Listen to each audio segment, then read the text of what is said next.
Marissa, it's such a pleasure to have you here today. Thank you for having me. Welcome back to Stanford. I'm very excited to be here. I'd love to start out with your time at Stanford here. So you came in pre-med with ambitions to become a physician, and you transitioned over to symbolic systems. What was that pivot like?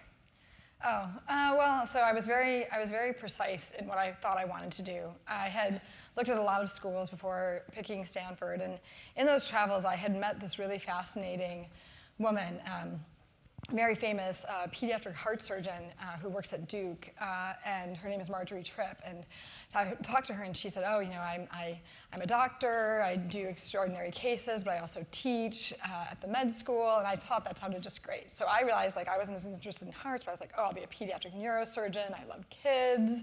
You know, I'm very interested in the brain and how it develops." So I came here, you know, very intent on that. And through my freshman year, I took the chemistry core, started getting going on the biology core, went home for the summer after my freshman year, and kind of compared notes with all my different friends. I'm from Wisconsin, who had gone to different schools, and I realized that we were learning, you know, very much the same things all over. And I thought, you know, I'd had the opportunity to go to University of Wisconsin-Madison. It's a great school. And because of various scholarships and things, that would have been a nearly free option. Mm-hmm. Stanford, on the other hand, is very much not free. And I thought to myself, you know, wait, like, you know, I'm emptying my parents' retirement account. We're investing a lot here, and I should do something at Stanford that's really unique to Stanford. And something that can be done just especially here. And so I started thinking about, you know, the fact that I would have a lot of time later in life to specialize and go on and probably do other degrees. And so I started thinking about what I wanted to do. And as I was flying back that fall to come back for my sophomore year, I was going through the course catalog, and I found this department called Symbolic Systems. And it had philosophy, psychology, linguistics, and computer science all wrapped into one. And I knew that, you know, Stanford's very strong in psychology, very strong in computer science. I had taken CS 105A the previous year, which is funny because it's the computer science course for non-majors. And in fact, the lecturer opens the class the first day and says, you know, studies have shown that exactly 2 of you will go on to do anything additional in computer science ever. And I was like in a sea of 400 people from that. Yeah. And so, I knew I liked computer science though, and I'd done well in that class. Interested in philosophy, but didn't know a lot about linguistics. You know, came back. Took the introductory syntax course from Professor Tom Wassow, and went and saw him because he was also the director of the Symbolic Systems program. And I knew he would try and sell me on changing my major. But I was like, okay, look, there's a special program. Most colleges don't have symbolic systems. It combines some of the departments where Stanford is really strong. It was something that was of interest to me. And the idea of symbolic systems is, you know, really how do people learn and think? And so that interest that I had in neuroscience was carried over because I realized I was less interested in cutting up brains and more interested in how do you learn, how do you think? Because it's cognitive psychology, how do people learn? Logic, how do people reason? Linguistics, how do people express themselves? And then computer science, can you have a computer that does the same?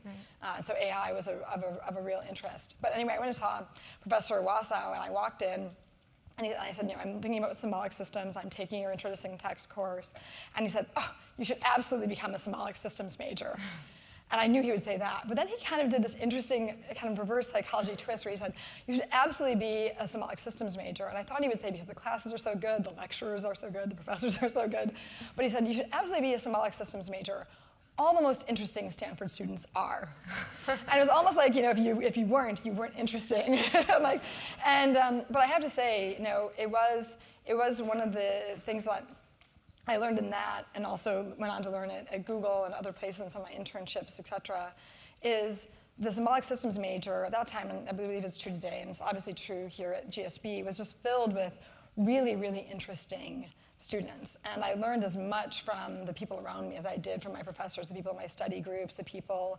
I went on to do an honors thesis. There were 5 of us in that major that year that did an honors thesis, and we met every week. And people were doing, musical puppets, and could you do stereo vision with cheap web cameras? And they were just doing really interesting things. And so it was a terrific decision. I will say it was a little bit scary because at the same time, people were like, what is symbolic systems? And still to this day, I have to tell everyone, what is symbolic systems and why does it make sense? My father really wanted to know, paying the bills for Stanford, what is symbolic systems?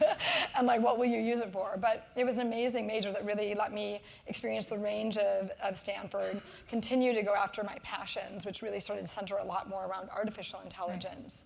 And it also set up a really amazing set of opportunities post-Stanford. That's great. So one of those opportunities included joining a 20-person startup, which turned out to be the right choice.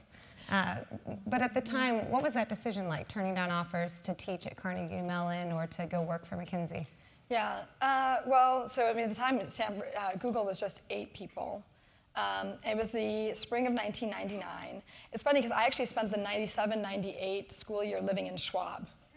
And I wasn't a business school student, but they have about 20 other students who live in the dorms for balance, so I was one of the balance people in Schwab. And it was the first year it was open, and I would go down every night and work out on the treadmill, and there were all these GSB students who were very curious about who is this person who's not in the GSB that's on the treadmill every night. And they would come, and then when they would find out I was computer science, they'd be like, I've got a friend with a startup, or I've got a startup. So I would literally go down to the Schwab treadmill and get job offers on the way. So that was kind of the process, and it was just that time. The internet was very heady, and so it was very easy to pick up offers. In the end, I picked up about 14 offers, and I had to sort of sort and shift through them all.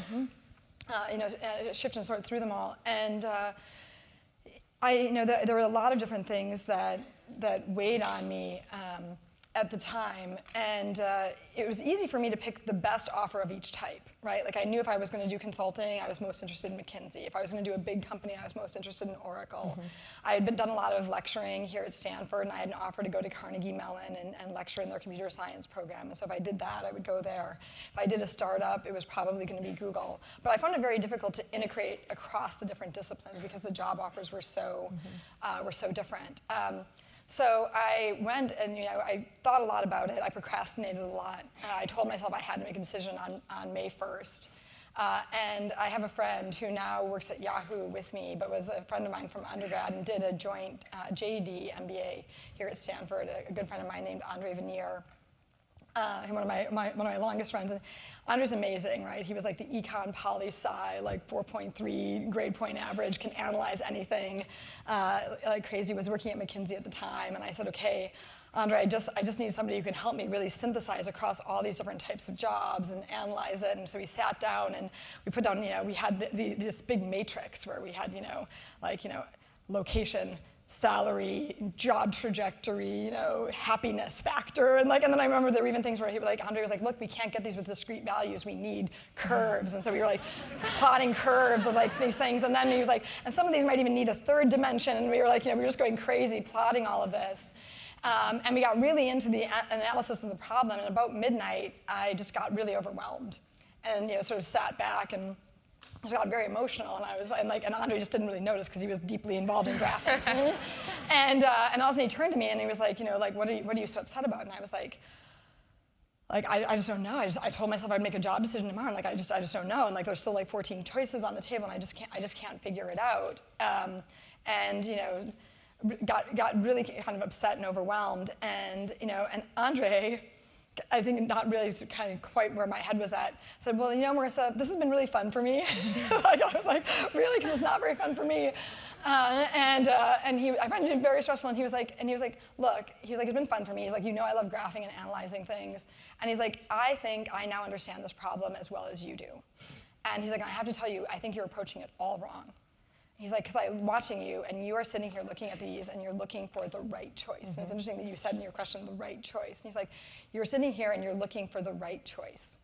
And he's like, and you think there's one right choice and 13 wrong choices. And he's like, I understand this as well as you do, and that's just not what I see here at all. He's like, I see 14 very good choices, and then there's the one that you're gonna pick and commit to and make great and feel good about. And he's like, and it's not gonna be a matter of right versus wrong.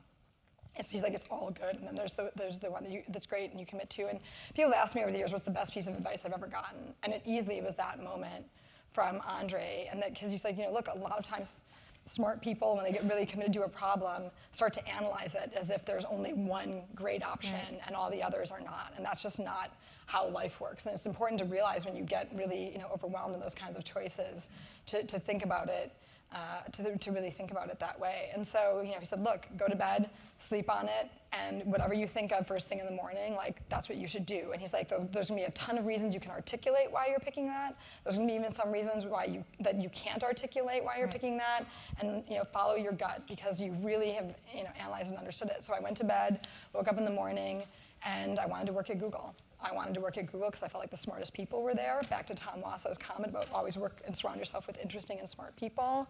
I wanted to work at Google because I felt really unprepared to do it. Like the name itself could be a punchline.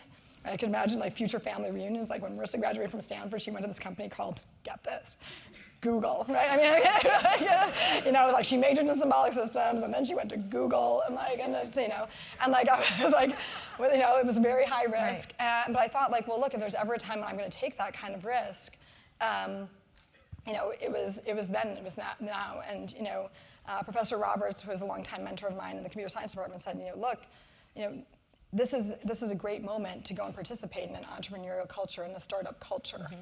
He's like, no one's going to fault you graduating with a computer science degree in 1999 for going to a startup and taking a risk.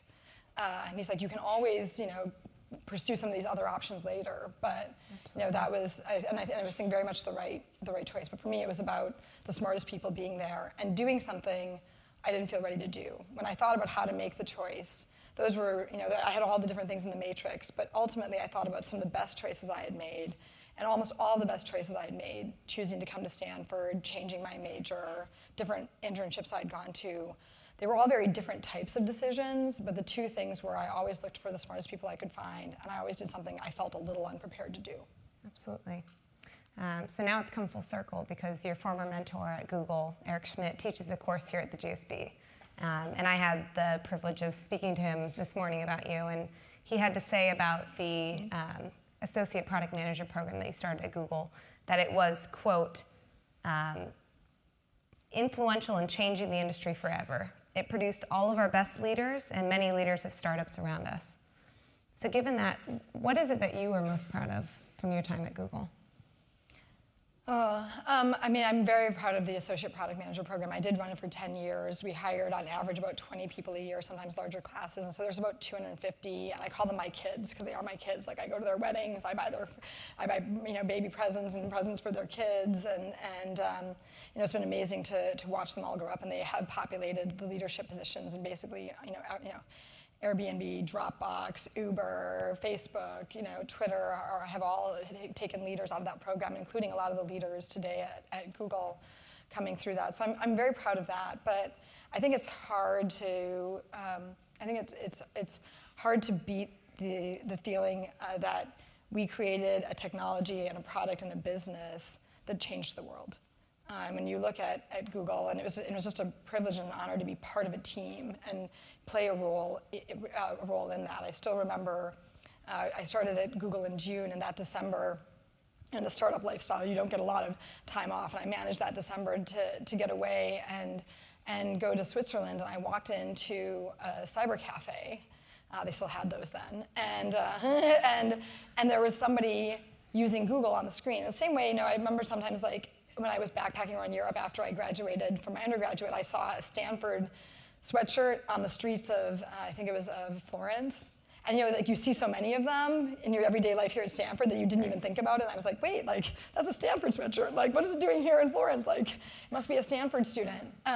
Same thing, I'd gotten so used to seeing the Google homepage and the Google results page, I didn't even think about it. And I remember walking into that cyber cafe, seeing it, and then all of a sudden being like, wait, like I'm in Switzerland, like they're using Google in Switzerland. Like there's this little project that there's like 20 of us working on the other side of the world, and it's made its way all the way here, and there's somebody using it. And it really showed me in that moment how fast the internet allows technology to move, and how quickly you can deploy something and really get it to scale and to a global impact, which is, when you think about what the internet's done for that kind of, and the type of impact it's enabled, it's really, really amazing. But that feeling that I had that December, seeing that search screen on that cyber cafe in Switzerland, I still have today. I still am very proud of the impact that Google has had overall. And I think, at both Google and Yahoo, I had to write a post this past summer when we sold Yahoo to Verizon about the company. And there's so many things that make Yahoo amazing. There's so many things that make Google amazing.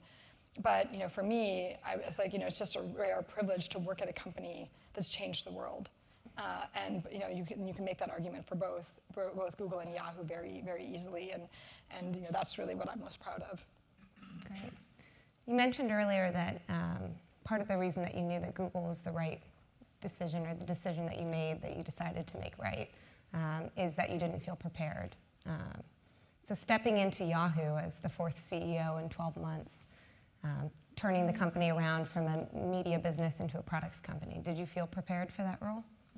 No, and I think that's probably one of the things that attracted me to it. But I think the other element of it is, well, I'd always respected, I'd known about Yahoo. I knew about Yahoo back when it was still Dave and Jerry's Guide to the World Wide Web. And Jerry Yang used to keep notes about what the new cool site for the week was going to be in his CS directory. So we were always trying to hack his account and and hope that he had left the permissions as world readable, and we would all get a little insight into the new websites that were going to get added to the Yahoo directory that week.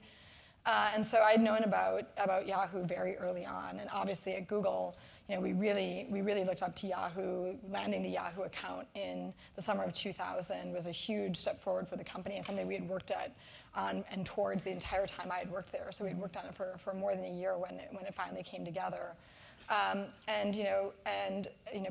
People love Yahoo, and I think that when I look at the service and the role that it's played in the industry, I think a lot about the products and the services and things we all create as art, because they really are. And a couple of years ago, I met a friend in the city who has a little gallery as like a side business. I said, well, how do you decide what artists to put in the gallery? And he said, well, I like local artists because I like to support local people. And he's like, but I also I like art from people who are nice.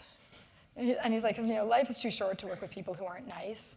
And he's like, and also with an artist, you can feel if they're not nice in the art.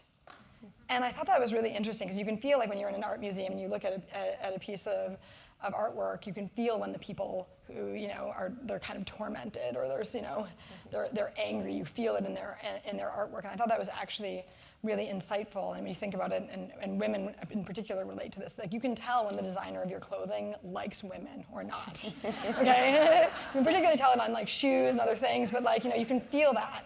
And I really think that at Yahoo in all those years, I really respected what they created and what they built, but you could also tell that the people at Yahoo were nice and were fun, and their hearts were in the right place. And even though there was a lot of times when the leadership and the board and all those different parts of the company had their challenges, you could tell that when you used the service, the people there really took a lot of inspiration and joy out of the work that they did. And my hope was going to Yahoo that that layer of the company was still there, and it very much was. That's great.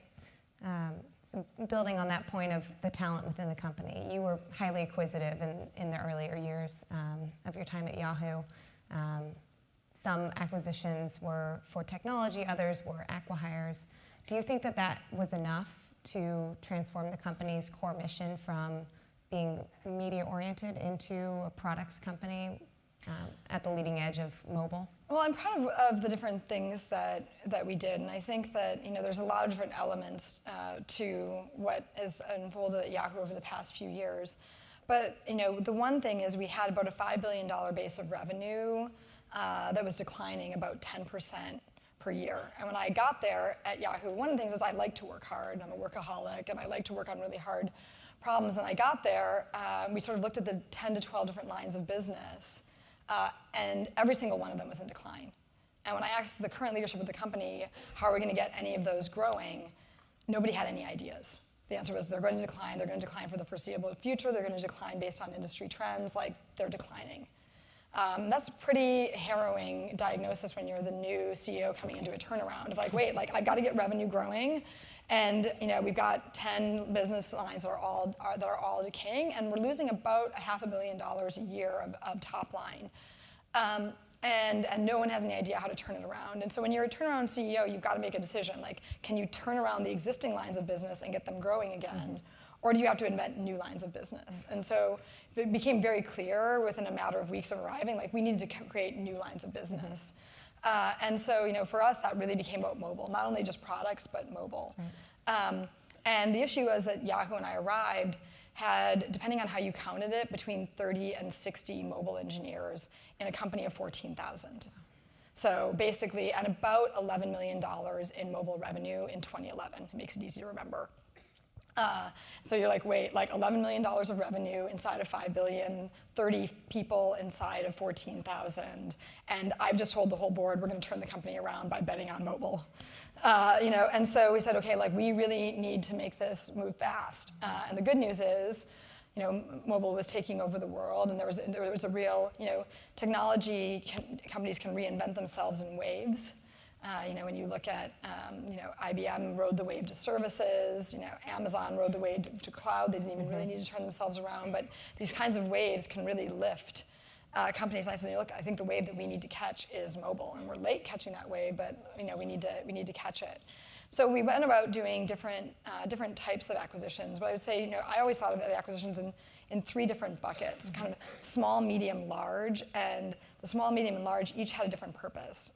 We bought a lot of small companies for the talent, getting teams in the door and getting them in the door quickly enough because we needed to move fast and just start shipping mobile products, getting the mobile apps out there, start growing our user base, which at the time was tens of millions of users on mobile. Today is 650 million. Grow that mobile revenue from $11 million to last year it was $1.5 billion.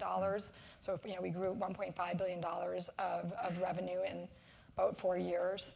And so we needed to, and now it looks easy and looks like it was the right bet, and the strategy looks like it worked. But at the time, there was a lot of debate. Should we do HTML5 or should we do mobile apps? Does BlackBerry matter versus iOS and Android? And we made, to credit to the team, we made a lot of those decisions, those strategic decisions, right in the moment when we got there. The issue is revenue remained flat because we also had this decline that we were trying to fill in the gaps. So even all that growth just basically offset the revenue that was otherwise leaving the company. But we did small acquisitions for teams. We did medium acquisitions for technology and teams. Basically, for example, I called them building blocks. We bought a company called Zobni that was really good at organizing contacts and analyzing your email. And we bought that to become a new foundational block for Yahoo Mail, which is our biggest product. And then we also took some big strategic bets like Tumblr and Brightroll, because I really feel that if you look at technology companies, they reinvent themselves through acquisitions. Sometimes a new product idea comes from within, like Amazon Web Services, but a lot of times if you look at Google, how transformational Android and YouTube were for them, Facebook, how transformational Instagram and WhatsApp are, you've got to make some big bets, and those can really help reinvent. And so I felt like we needed to do everything that we could, given some of the size of the task, to both work to invent new business lines inside, but also try and inject new talent and new strategic ideas that could help with that reinvention. And despite the fact that strategy seems to have played out fairly well, you remain, as CEO, as a company, you remain under a lot of public scrutiny. That's perhaps never been the case more so than today, given the privacy concerns and security. So given that, as a leader, how do you rise above the criticism, and as a person, how do you not take that to heart? A couple things. I don't read it, and that might sound tone deaf, but I feel like if you read it, it changes who you are and how you think about things. If one of your decisions gets reinforced as being super, super smart, but it's actually wrong, and you read that, oh, this was the smartest decision ever, reading that's going to make you less likely to abandon it or change course. If you have made the best decision ever, and you read that it's probably wrong, it's going to make you less likely, it's going to make you more likely to abandon it. And the truth is, the press is the press. There's sometimes when they're smart, and there's sometimes when they're right, but they don't have half of the information, even close to half of the information that you have being in the company in terms of what's likely to play out and what's not. And so to make decisions or allow your decision making to be influenced by a third party who has a fraction of the information that you have, just overall isn't a great strategy to me. That said, I try not to be deaf to it, right? I've got a PR team that will summarize some of the bigger issues and points that are being made. I also have a husband, like if I'm worried enough about something, I'll ask him, like, hey, like I am on Twitter, I read headlines, I tend not to click on them, but I'll be like, I'm seeing this headline a lot, like what's going on with that? Yeah. I do read other things, I just don't tend to read things about Yahoo or myself. I try and have those, because I also think like if you're gonna get criticism, it always sounds better coming from someone who loves you, or someone that you work with and have a relationship with. I remember there was, less of a scholar and pundit, but I remember I saw an interview with Bradley Cooper, the actor, on a late night talk show once, and he said, you know what I've discovered? I've discovered if you ever really wanted to feel really, really bad about yourself, go read about yourself on the internet. It's like it works if you're an actor, or it works if you're a business leader, or by the way, it works if you're a high school student, right? It is a problem, but the point is, like, you just can't let that shape who you are, and so you either have to have guidelines for how you're going to absorb it, like I do, or you have to, have very thick skin. I tend to think I have a little bit of both, but you have to have a way of cutting through all that noise to what's a valid criticism that needs to be acted on and what isn't. We have a motto here at the GSB, it's somewhat tongue-in-cheek, that feedback is a gift, and all feedback is well, a I gift. think on the flip side, one of my favorite colleagues at Google was a guy named Alan Eustace, and he rolled this thing in a one-on-one once where he just said, Marissa, the one reason that criticism hurts is because it's almost always some percent true. Right? The question is it 1% true, or is it 75% true, or is it 100% true, right? But he's like, that's why criticism strikes a nerve with people, because there's almost always some truth to it. Absolutely. And in light of that, how did you think about absorbing the feedback from Yahoo employees and from those outside of the company about both your own personal decision to return to work shortly after the birth of your 3 children, as well as your policies regarding employees working remotely and the family leave policies that you put in place? Yeah, I think that's probably, there's been a lot of things that have been misunderstood about my time at Yahoo. I think that my thoughts on all of those things and how they actually played out are probably the most misunderstood. A couple things. I have nothing against maternity leave. Everyone should take them if you can. But I will say, the company was just not in a state where I could take a maternity leave in either time that it came time for me to have my children. When I was at Google, Google has glorious maternity leave policies. I had been there for 12 years. I could be between a combination of, time that I had stored up as well as maternity leave. My plan was to take a 6-month leave. Right, and Google wasn't even going to turn off my stock vesting. I was going to have one of the best compensated maternity leaves of all time at Google, and and then this opportunity at Yahoo presented itself, and I remember thinking, wow, like if I take this, 2 months after I get there, I'm going to have a baby. Like I can't be out for 6 months. I can't go and be CEO for 2 months and then be gone for 3, 4, 6 months. And that just also wasn't fair to Yahoo given the state that it was in and how much time was really of the essence to catch up in the mobile race, et cetera. And so, I thought to myself, I just am going to have to do this in a different way. I'm going to have to push to come back to work sooner. It doesn't mean that I don't think it's reasonable to have maternity leave, or I would advocate for people giving up their maternity leave the way that I did. But this was an opportunity. I had an obligation to my employees, to my shareholders, and I also felt that time was incredibly important. At the same time, I also said to myself, okay, I've got to come up with a way to make sure that I can also be the best mother that I can be, right? And so what we basically came up with is I was out for 8 to 10 business days and then I was back in the office. And a lot has been made of it. It's been called a nursery. It's actually a small closet space off my office. But I would bring my son in to the office with me. So we joked that like the first day he came to the office, he had this little Ralph Lauren like navy and white little suit thing. It was more comfy. It was like kind of knit, but it was like he had his office wear. He was like the business baby.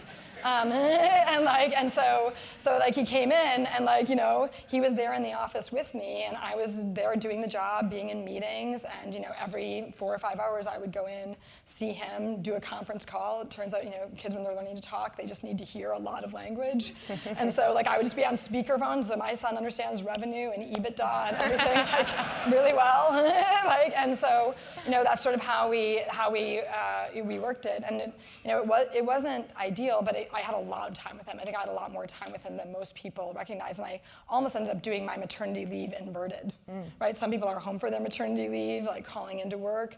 I happened to be at work with my son there, but it ultimately worked. It gave me the time that I needed to be CEO, and also the time that I needed with him. And then, when we went to revise our family leave policies, because Yahoo previously didn't have very generous family leave policies, we said, look, I really believe in taking it from the child's viewpoint, and said, look, because there's so many different ways to have children now. There's biological mothers, there's adoption, there's traditional families. And I said, okay, flip it around from the child's perspective. Any child of a Yahoo should have, let's call it, at least 2 months at home with their Yahoo parent. Be it mom, be it dad, et cetera. And then biological moms, of course, also get state-afforded leave. And so what we do now is any new parent gets 8 weeks in the first year of the child's life, and biological mothers can get up to 16 weeks, so basically 4 months of time off. But that was something that was overall important to me, because that time, whether in my case I was spending it in the office or you're spending it at home with your child, is incredibly important. And for the work from home, I may be eventually, just always the poster child for, being anti-work from home. I actually have nothing against work from home. My brother works from home. Lots of people work from home, and I think is a perfectly valid way to do things. But one of the things I experienced when I first got to Yahoo is the company had been through so much turbulence, and energy was low. And one of the challenges I had was I had to re-energize the campus. And it was just really hard because, people who had dedicated setups where they were working from home 100% of the time, but it was the person who said, you know what, it's raining really hard today, I think I'm going to work from home on Wednesday. And I would have high-performing Yahoos coming and talking to me and saying, hey, you're here, we're building all this stuff, we're doing all this stuff, and it's really frustrating that every now and then I've got this person on my team who just doesn't show up for work and says they're working from home, but it doesn't really feel like they're working from home. Right? Because I know, to me, when you've got a dedicated setup, you're probably really productive, but I know, if I don't have a dedicated setup at home, and I'm just sitting there at the kitchen counter or on the couch doing email, I'm productive, but I'm not as productive as I am when I'm in the office and meeting with people and interacting with people. And so we said, look, work from home is fine. This is not a statement from, as it was ultimately misconstrued in the media. This is not a statement about whether or not work from home is good or bad, but this is Yahoo's moment. We're an iconic company. We're trying to return it to greatness. We need all hands on deck. And so the statement that we ultimately released said, look, this is not even a permanent policy for the company. It's just that for right now, for us, the right thing is to have everybody who isn't formally working from home, because we do have about 100 people in the company who do formally work from home, you should be here in the office, because this is our moment, this is our time, and we need to seize it. And so that's really what that was about. And ironically, it was unfortunately characterized as us, kind of raining down on working moms, or kind of conflated with my maternity leave. In truth, about 85% of the people affected by that change were men. And in total, there's about 100 people today who work from home, and there were about 100 people or so where their status changed in that, and only 15 of them were women. And you'd never know that from the thousands of articles that were written. Right. We were talking behind stage about your husband, who is a venture capitalist in the area. You're from Wisconsin. In thinking about raising a family in Silicon Valley and in the spotlight, what concerns might you have for for making sure that your children have the same sort of childhood that you had? Yeah, so I have 3 children. I've got a 4-year-old boy and identical twin girls who are 1. And they're amazing. I would say, I wasn't sure. I know it sounds funny, but I wasn't sure about motherhood. My husband was very gung ho, like we're having kids, and I was like, okay. And I have to say, I mean, it is really just amazing overall. And I knew I loved kids. But I didn't. To me, as I said, I had my APMs. Like I love other people's kids. Did I need to have some of my own? And I mean, it's really, really amazing. I would encourage it for absolutely everyone, because it just gives you so much perspective, and you just realize that some of the biggest impacts you can have in the world is raising those kids to be like productive, creative, amazing people. But to me, it's really, I think it's the timing and place is different. That said, the values you provide to your children are the same. That perspective, remains, to me, ultimately, remains the same. And there's certainly challenges, but I think that, for like McAllister's a little bit older, like I want him to have an overstimulated childhood. I want him to be exposed to everything, art, science. I mean, in Palo Alto and the Bay Area is just so amazing. I mean, like you've got like retired Stanford professors like teaching science classes at the science, the Science Museum in downtown Palo Alto, which is like unheard of. There's like bilingual Mandarin story time like around the block from our house, right? I mean, it's really, really an amazing gift to be able to raise kids here and be able to expose them to so much. And so helping them get exposed to that, but also having them realize that, that the whole world isn't like that. And having them, my husband's from Denver, I'm from Wisconsin, go home, see, the way, different parts of the country work and feeling that is important. And even more so, different places in the world. So, we tend to travel a lot and we want to make sure that we expose our kids to a lot of different things. But interestingly, I had a Stanford professor, Terry Winograd, who raised 2 absolutely terrific daughters, and I really admired the way that he raised his kids. And I'm friends with his wife, and I asked her one time. I said, your girls are so terrific. Like, what did you do? And she said, 1, like travel's really important. Them understanding, Silicon Valley's context in the world, and how lots of different people live and work is really important.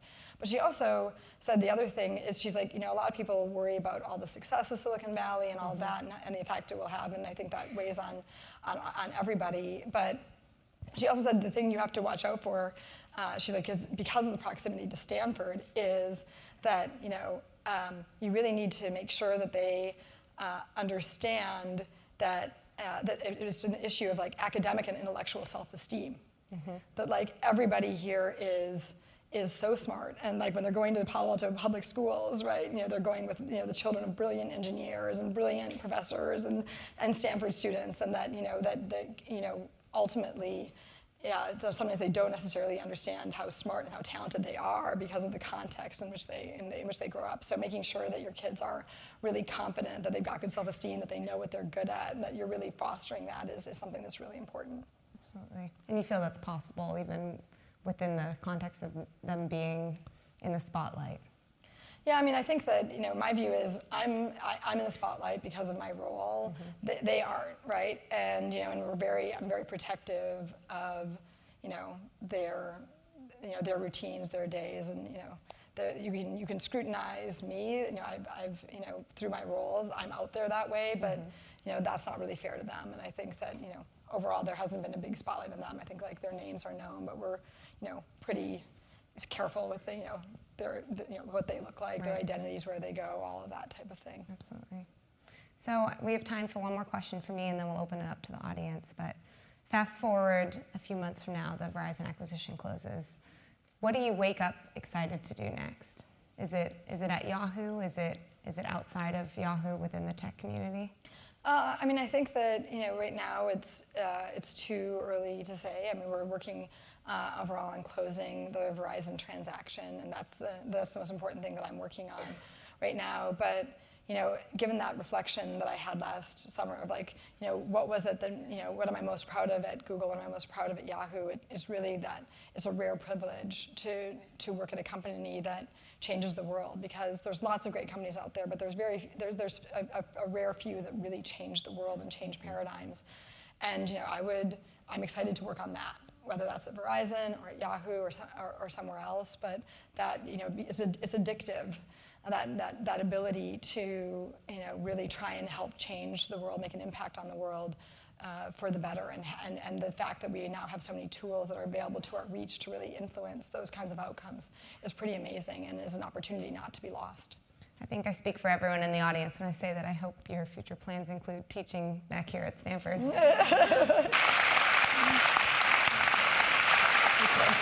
Thank you.